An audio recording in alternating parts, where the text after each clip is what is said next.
এখনো মানুষ মনে করছে যে আল্লাহ বলতে কেউ নাই, এবং এই মুক্ত চিন্তার নামে, বাক স্বাধীনতার নামে নাস্তিকতার যে চর্চাটা বেড়েছে বাংলায়, এটা আশঙ্কাজনক।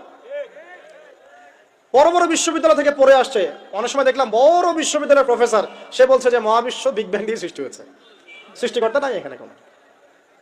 তো মুসলিম বিজ্ঞানীর একটা কথা বলতেন যে মানুষ বিজ্ঞান সম্পর্কে অল্প জানলে নাস্তিক হয়ে যায়, আর অনেক গভীর জ্ঞান অর্জন করলে আল্লাহর কাছে আত্মসমর্পণ করে।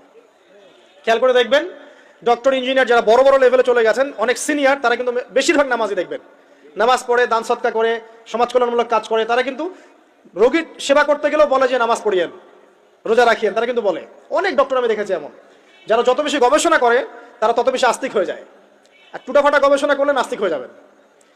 কত প্রশ্ন, ইসলামের এটা কেন, ওইটা কেন, ইসলামে বহুবিবাহ কেন, হ্যাঁ ইসলামে কি পর্দার বিধান কেন, তারপর ইসলামে এত রেস্ট্রিকশনস, এত বাইন্ডিংস কেন,